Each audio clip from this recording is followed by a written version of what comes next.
Hey, what is up? Welcome to this episode of the Entrepreneur to Entrepreneur podcast. As always, I'm your host, Brian Lofermento, and I know that I tell you that I am excited for every single episode. However, this episode, I can very honestly say that not only am I joined by an incredible entrepreneur whose entrepreneurial story is inspiring, he's a brilliant entrepreneur, but also I can say in this episode that this is somebody whose work that I am really a fan of. This is a very special guy who's doing really cool work in giving back to entrepreneurship as a whole, which, as you know, is so near and dear to my heart. So I want to tell you a little bit about today's guest. His name is Marcin Pogroszewski. I knew I would botch it in the moment, but I'm so excited. Marcin Pogroszewski, he is an entrepreneur who is originally from Poland. He got a gentle nudge to start a business in his 20s, and it changed his life. And you're going to hear about that story here today.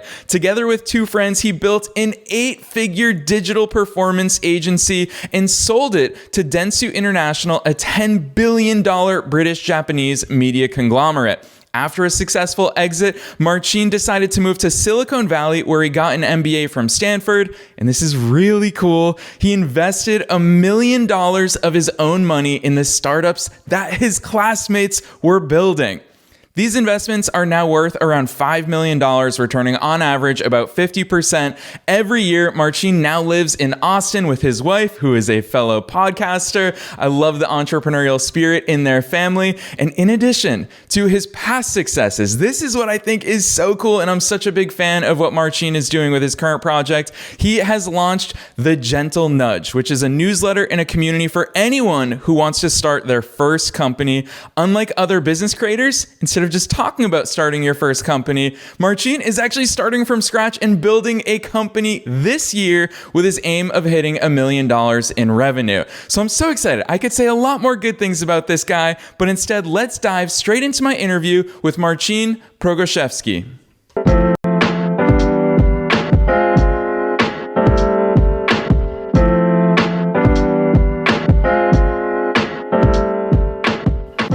Marcin, I am so excited that you're here. Welcome to the Entrepreneur to Entrepreneur podcast.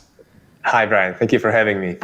I'll tell you what, that might have been the longest intro I've ever done to an episode. I think we were about 2 minutes, but it's because I've got nothing but good words to say to you about you. But I want you to fill in the gaps for listeners. Obviously, I gave them a high-level overview of your past, but fill in those gaps. Who is Marcin? Well, first of all, Brian, this was an incredible intro. I'm so impressed. You are. I need you around whenever I need to intro myself to other people. I would just ask you to, to do an intro the same way you just did. It was amazing. I'm. Long story short, I'm an entrepreneur, sometimes an investor, but I think mostly about myself as an entrepreneur. Originally from Poland, I was lucky in my 20s, like you said, to start a business, and I caught the bug of entrepreneurship, and I essentially never worked for anyone else ever after that. Yeah, and it's funny because and Marcin, I know that for you, this is your first episode coming here on the show, but listeners have listened to my voice for hundreds and hundreds of episodes for almost a decade now. And I always talk about how excited I am to talk to guests, to talk about entrepreneurship. But in addition to loving people who are entrepreneurs, I think that you are unique just like me, where you not just love being an entrepreneur, you love entrepreneurship. You believe so deeply at your core that it is a vehicle for making the world a better place. I'd love for you to expand on that a little bit. Why is entrepreneurship something that you're so passionate about, and also passionate about sharing with others?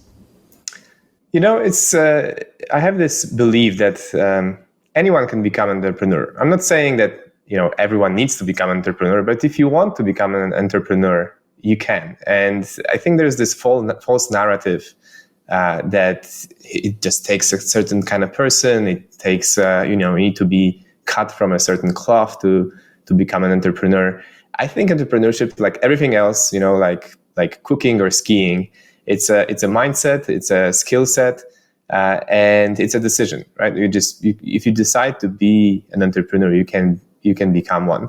And the reason why I encourage that is because for me personally, this was a revelation. When I when I started together with two friends of mine, our marketing agency, I vividly remember this one day, kind of like a month into it, when I was super busy working still from my student apartment in Poland, and it wasn't easy. But I just felt this like perfect alignment between who I am and what I want to do in my life.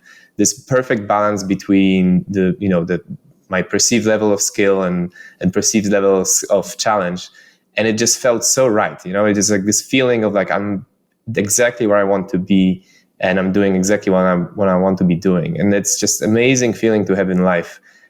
This excitement about the challenges that are ahead of you, and I believe entrepreneurship is good for the entrepreneur. Like it's just an amazing way to spend your professional life, and it's a great thing we can do for the rest of the world, because entrepreneurs kind of push change things and push things forward. And so if I can, I was lucky enough to have this experience, and now I'm trying to pay it forward and encourage more people, kind of multiply it by building gentle nudge and helping people take this first step and become first-time entrepreneurs.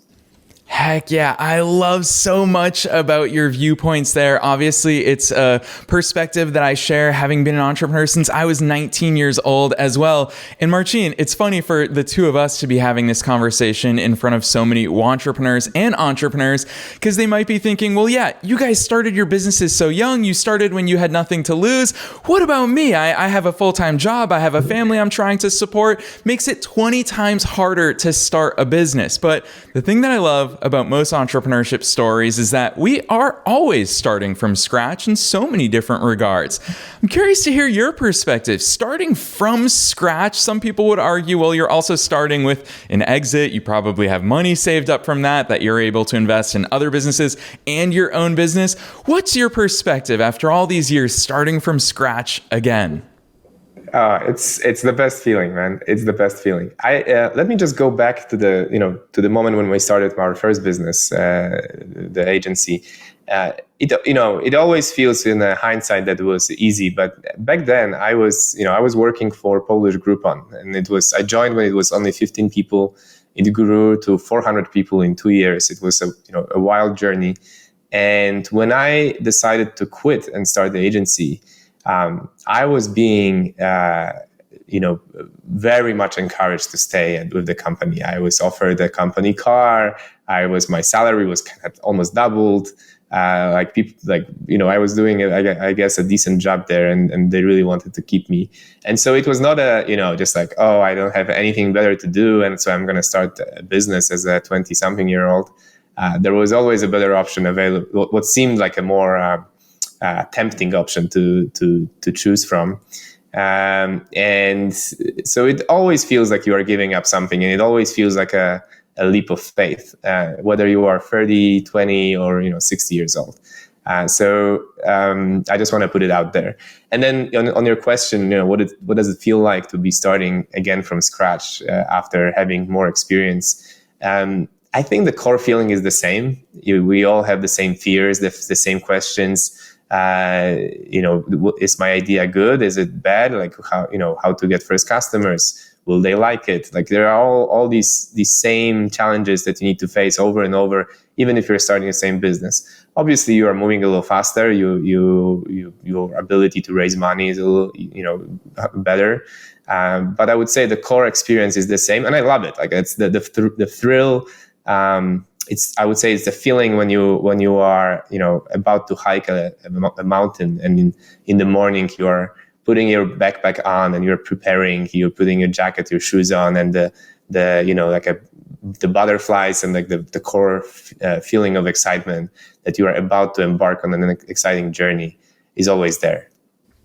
Yeah, and I'm sure that so many listeners also relate to that, because the vast majority of our audience here are entrepreneurs, but also beginner entrepreneurs who are chasing that. For so many of them, their first milestone, you talk about the mountain, is 10K a month. That is such a milestone marker dream for so many newer entrepreneurs. And Marcin, recently I did a Mindset and Motivation Monday episode with a quote from the late, great Johan Cruyff, incredible soccer legend, where he says that every disadvantage has its advantage. And I've long argued that when you're just starting out, you actually have a lot of advantages over full-fledged businesses who already have customers, who have clients, who have customer service to deal with, who have financial and legal things to deal with. Marcin, you've been on both sides of this coin. I'd love for you to share your insights both back then, but also now starting from scratch. What are some of those advantages at the beginning? Yeah, it's exactly right. The way I describe it is that building company, especially building company culture, it's a little bit like fast drying cement. So you need to be very careful in the way you construct your business, your fundamentals, your culture.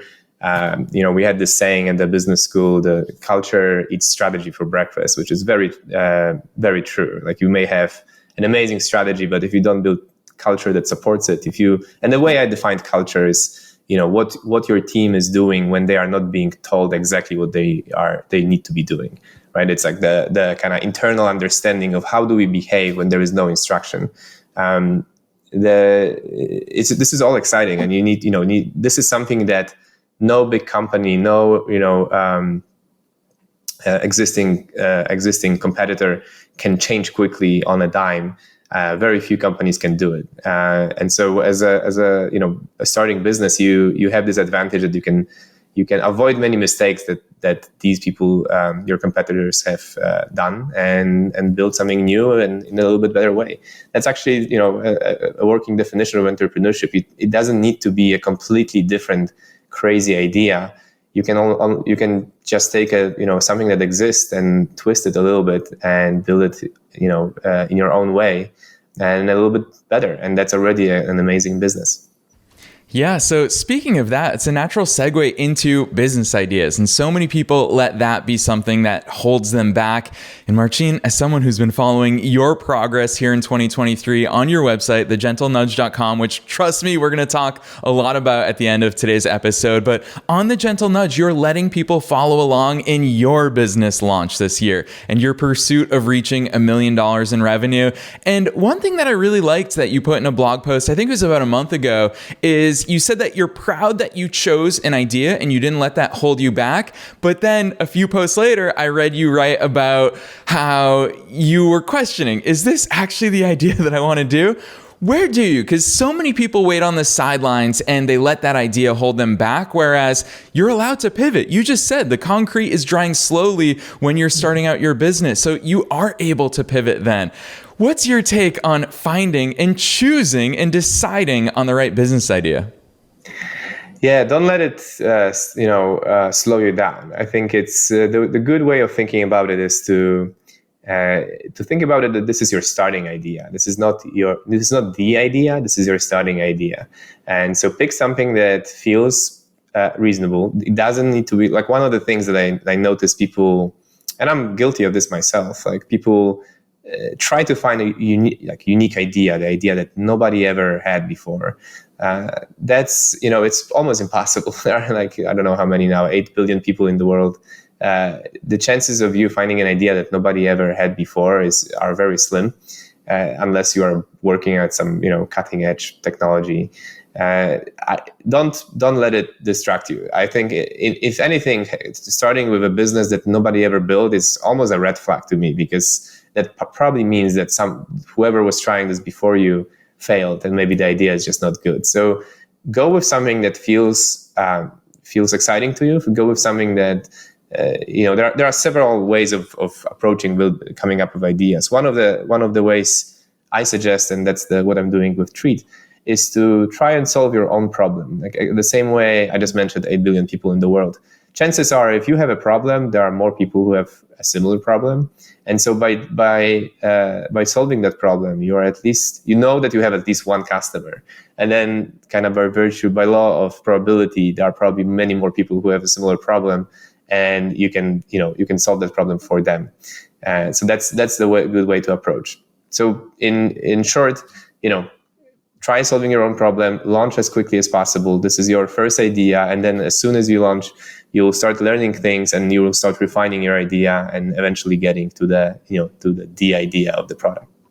Yeah, I love that distinction. I don't think I've ever thought of it that way. Listeners, I'm going to call it out for you again in what Marcin just said, which is stop looking for the idea and chase an idea, because it is going to pivot. As someone who has started so many businesses, I promise you it will change. What you're doing 6 months from now is not necessarily what you're doing today. So I love that concept from you, Marcin, and that encouragement, well, dare I say, the gentle nudge that you're giving to listeners there.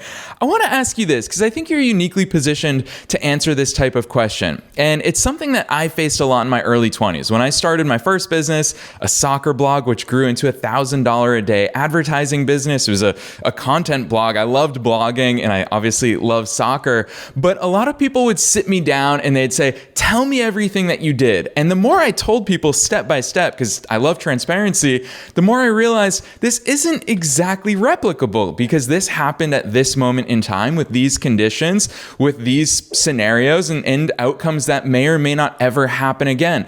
What's your perception of that, Marcin? Having started a very successful business and made an exit, what are the elements that you find to be replicable starting over again? And why do you maybe not feel, it's a little bit of a leading question, that it's not replicable? Yeah, I would say most business are replicable. Like it depends on what kind of outcome you're hoping for, right? Like if you want to build a $10 billion business, that's a very competitive space, and you need to. I would say like businesses, for $1 billion unicorn businesses, startups. I would say the luck element is as important as the execution. The smaller businesses, like a 20 million, 50 million, maybe $100 million business. That's where I believe the execution part is kind of more critical than the kind of the luck factor. If you one of the good ways of kind of riding the wave of new innovation is just paying attention to inflection points. These can be technology inflection points or social inflection point. A good example of that is, for example, Instagram. Right, Instagram was a company that was started right around when the phone cameras became good enough to matter and be able to take pictures. And then so you have a technology inflection point with a device that can take good pictures, and now people care about taking pictures and posting them somewhere. The same example would be Uber. Like Uber didn't exist until we had GPS and fast internet on the mobile phones. And as soon as it kind of happened, then companies like Uber and Lyft could exist. So if you wanna increase your chances, the way I compare it to building in an elevator going up. Even if you are kind of slow with building what you're building, if you're in an elevator that is already going up, you'll get somewhere. And a good way of increasing your chances is to build on top of technology inflection points or some social inflection points. Having said that, don't let it distract you from the worst thing you can do is wait for a perfect inflection point and not start your business. I think the much better approach is start simple, start with your first idea. Look at the businesses that are already working, especially if you're a first-time entrepreneur.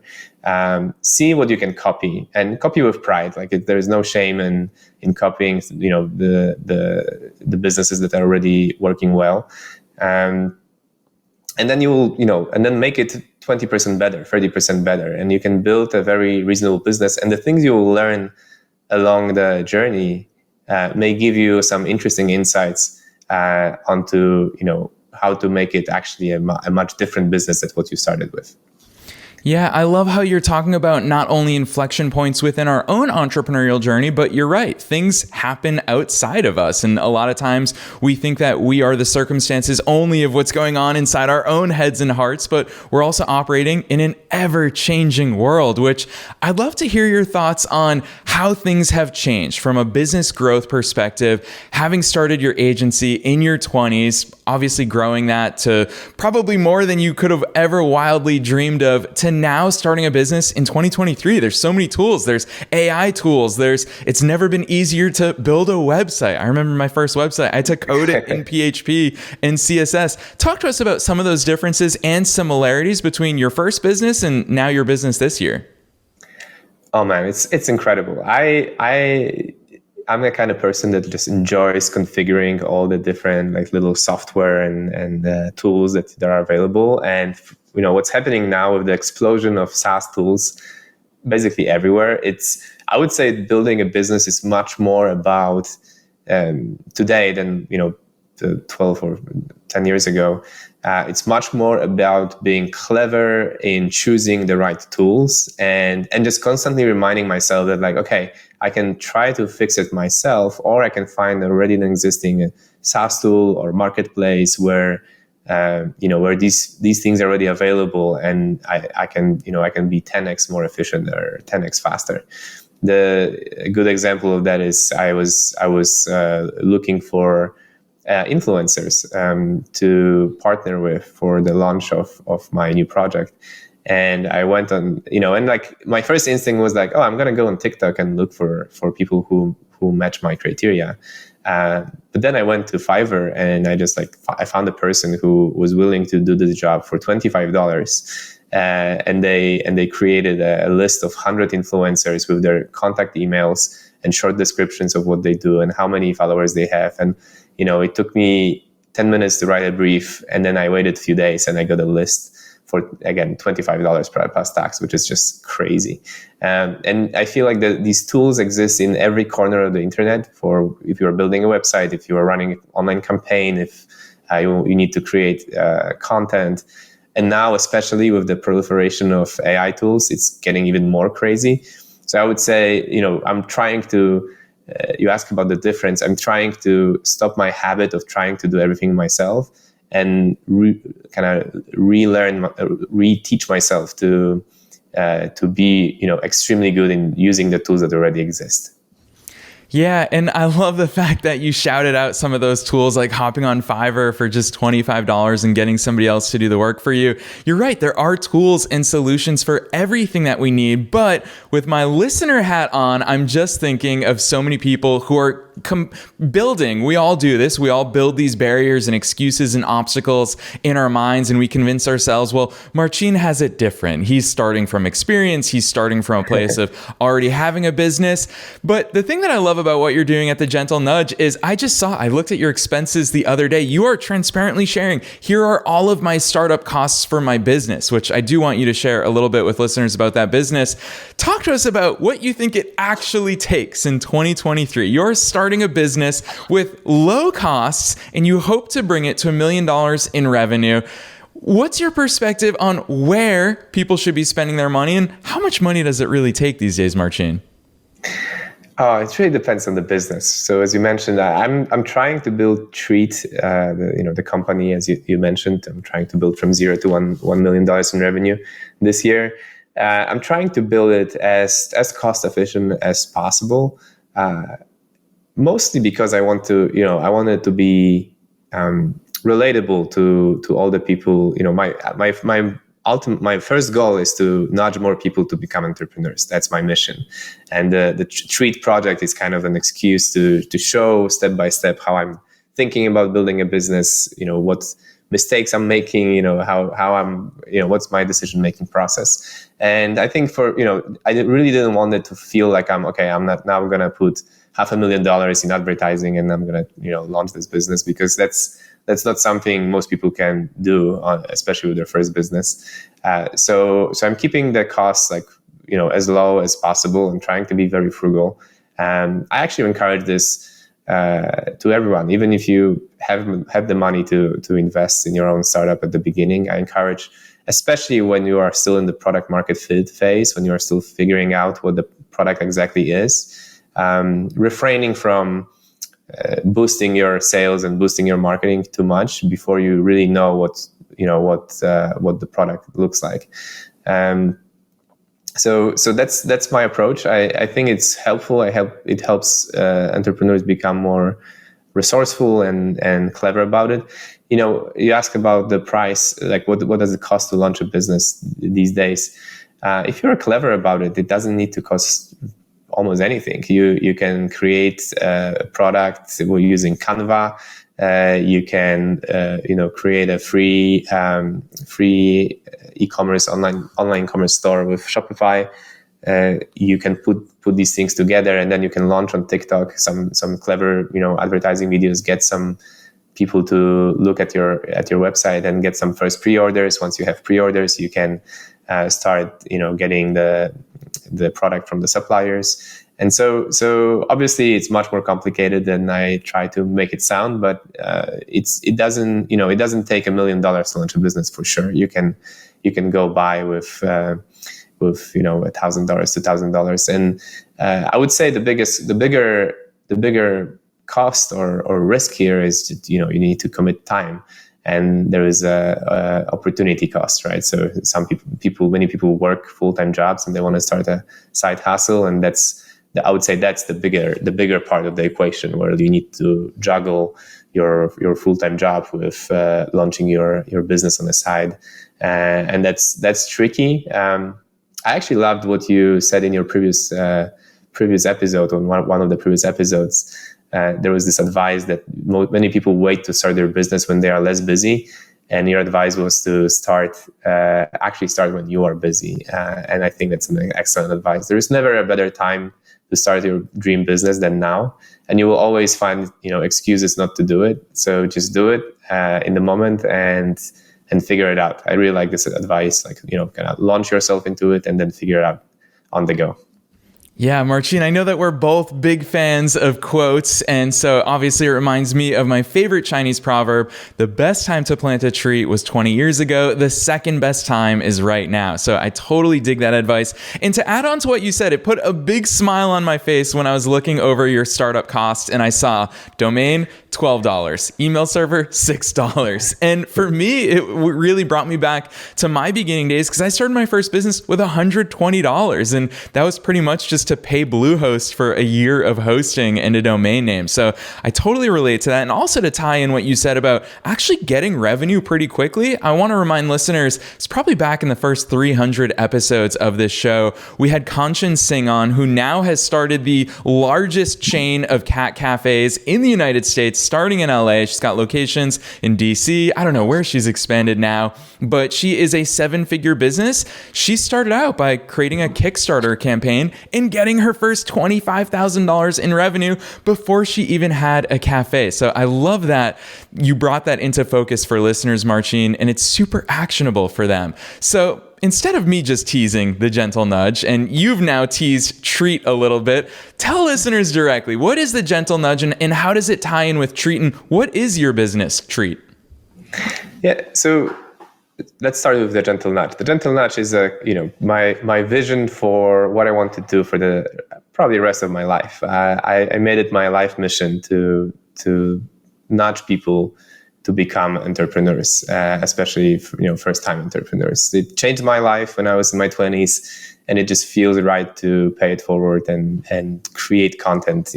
Create a gentle nudge at scale for everyone who's considering entrepreneurship, but never, was not lucky enough to meet anyone like I was, to give them that support and a little bit of love and a gentle push to start. So that's my mission. And the way I'm executing on this mission right now is I launched this newsletter that I share every Sunday, and in that newsletter I'm sharing openly. So I just let me take a step back. I started with creating content for social media platforms, and so I was doing that in the past, in the previous year. But after several months, I kind of realized that it didn't feel right. It didn't feel aligned with my values. I was just kind of feeling it's a little soul sucking to try and post something every day and just like hope for likes and shares. And I didn't want to kind of outsource my happiness to LinkedIn algorithms. And I felt it will be much more useful if I actually, instead of telling people how to do it, I will show people how to do it. So beginning of this year, I announced in the newsletter that I'm going to launch a business from $0 to $1 million. I'm going to challenge myself to get to $1 million before the end of this year to 2023. And I'm going to share every step of the way in the Sunday newsletter. So we started off in January by coming up with ideas. I generated 29 ideas. We shared my idea generation process, and then I picked the idea. And after picking the idea, I'm basically sharing every week how I'm working on that idea and what I'm building. And the idea I chose was going back to what I said before.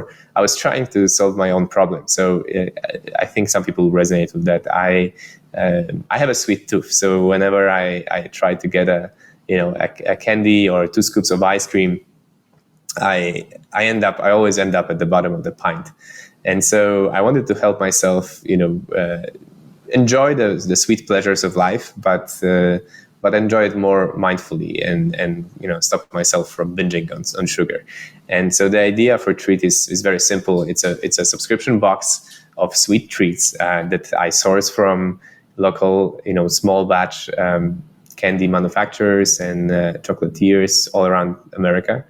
And they are individually packaged in a very nice looking box. And the idea is to have one treat a day. So one package in the box is dedicated for one day. And then I use a bunch of clever behavioral science nudges to help people manage that sweet tooth and stick to just one treat a day. So it's a very simple business. It's a direct to consumer business, a subscription box with sweet treats to enjoy mindfully.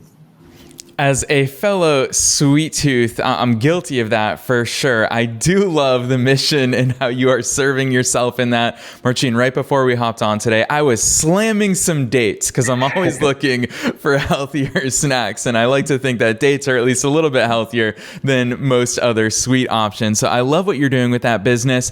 I'd love for you to share, because obviously it's a core value behind thegentlenudge.com and your weekly newsletter, which, by the way, for listeners, it is super transparent.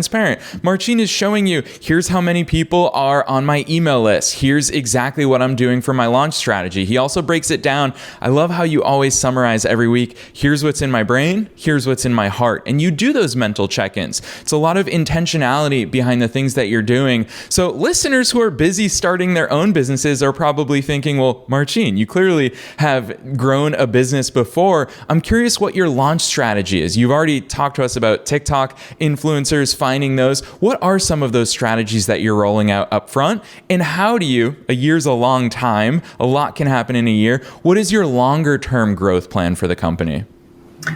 So I will answer the second question first. I actually don't have any plans beyond the first year. I launched it with this, the pure idea of let's get it to $1 million and see what I want to do with it. So if I enjoy it, and if I'm actually successful at getting to 1 million, I may still keep growing it to a much bigger company. I may also just sell it. Maybe I will pick someone from the Gentle Nudge community to help me with running it. There are many cool ideas we can run with. But for now, my only, my goal, my horizon for now is just to end of 2023. Let's get to $1 million in revenue. So that's a shorter horizon, but it makes it fun because it feels like a sprint.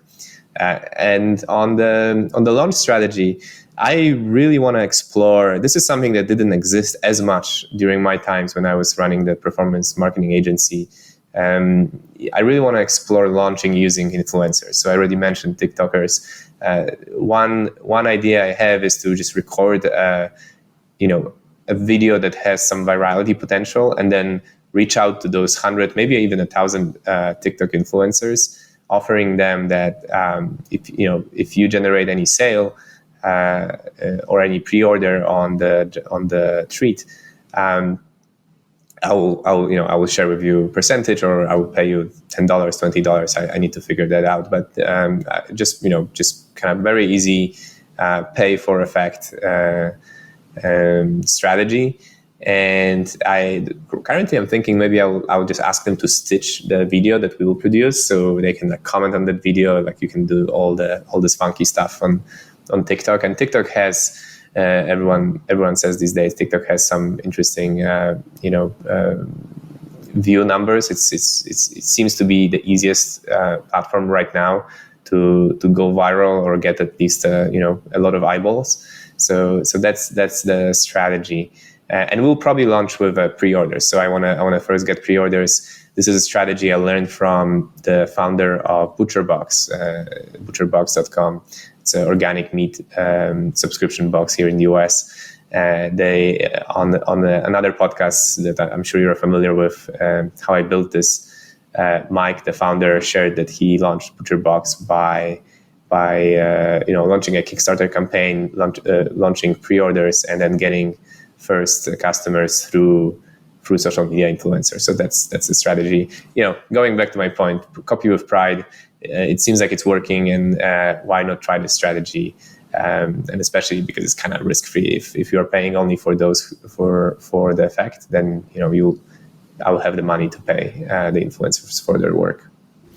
Marcin, there are two subtle pieces of absolutely brilliant business advice in that answer that you just gave that I really want to call out for listeners. The first is, obviously, you've mentioned it a few times in today's session, which is steal. Don't try to reinvent the wheel. Success leaves clues. Look at what people are already doing. I love the How I Built This podcast. That is a real life example of mind-blowing case studies where real life founders of successful businesses are saying, here's exactly what I did. Steal it. But Marcin, the second thing that I absolutely love about your approach, and it's evident in your writing on thegentlenudge.com as well, is how you don't necessarily get attached with any sort of permanence to any idea. Just look at the way that you answered the long-term views of the company. As you said, if it's successful, cool. If not, that's also okay. And the thing that I like about that is you say, well, we're going to try with TikTok influencers. If it works, awesome. If not, you'll pivot. And I think that is a mindset component that is so important to every entrepreneur's journey. So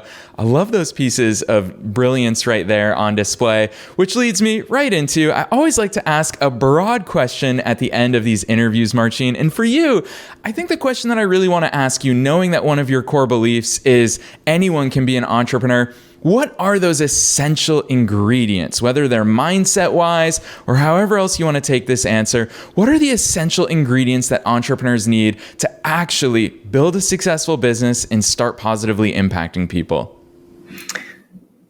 I think in terms of the mindset, the core mindset is what's called growth mindset, and it's kind of a term that people use very often without any context and not fully understanding it. But there's actually a very solid science behind the idea, the difference between fixed mindset and the growth mindset. That's actually something useful, especially for parents out there to consider when interacting with their own children. So the idea of growth mindset is that even if we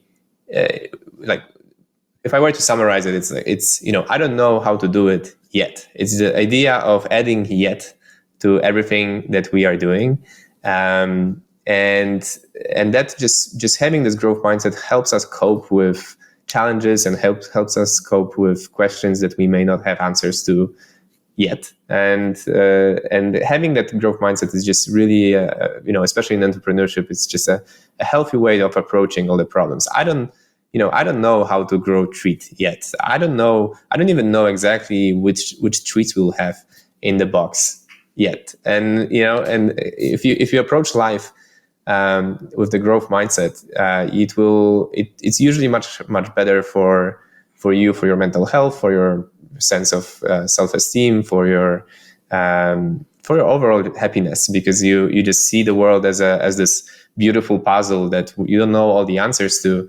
But you will get there eventually if only you decide to do it. So that's like the most important kind of mindset ingredient in what I try to instill in young entrepreneurs. In terms of skills, there are so many different businesses, so many different skills you need to acquire, and you may not have them yet.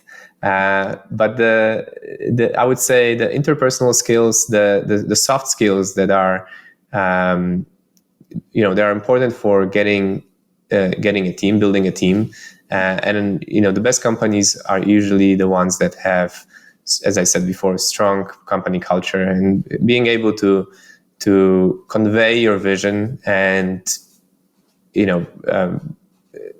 convey your vision and convince your teammates that what you are doing is actually important, and get them excited about the project you're building. That's something that will be very useful for any entrepreneur out there. And then lastly, I want to say resourcefulness. So just this idea of, there are so many different ways of solving the same problem, and being resourceful just to me means that you're finding clever ways, you're finding workarounds to get where you want to be. And sometimes it's an easy path, sometimes it's a very very curvy path, but eventually you will get there. You just need to be resourceful and figure out what needs to happen, what needs to get done to get there.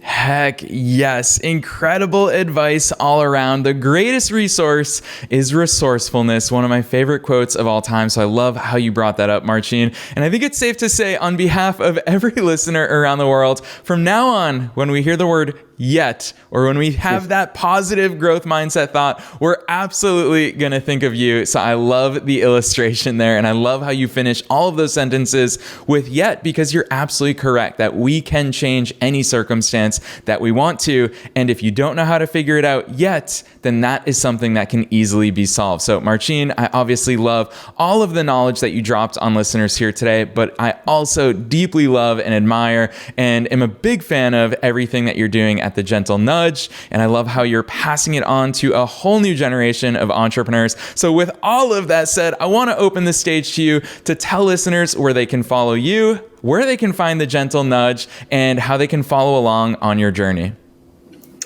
Oh, it's very simple. If you go to thegentlenudge.com, there you can see the previous particles, previous newsletters, and you can subscribe. So I encourage you to do that. And I think that's the best way to interact. I'm obviously on LinkedIn. You can find me, using my name, my last name, and that's pretty much it. I encourage you to come and join if you are thinking about starting your first business. Yes, I cannot say it enough. I highly recommend. Knowing all of you Wantrepreneur and Entrepreneur audience members all over the world, I get so many emails from you all. This is a perfect fit for you. When Marcin and I first connected, I immediately knew this is the exact type of guest that we love having here on the show. So definitely go check out thegentlenudge.com. Go through his archived posts as well as previous newsletters, because there's genius, there's brilliance, there's marketing and business knowledge inside all of them. So definitely go to thegentlenudge.com. Subscribe to all of Marcin's upcoming newsletters. Otherwise, Marcin, thank you so much for coming on to the Wantrepreneur to Entrepreneur podcast. Thank you for having me, Brian. This is amazing. And I love the mission of your newsletter, of your podcast. We are on the same mission, it seems like. Thank you so much. And I definitely agree with that.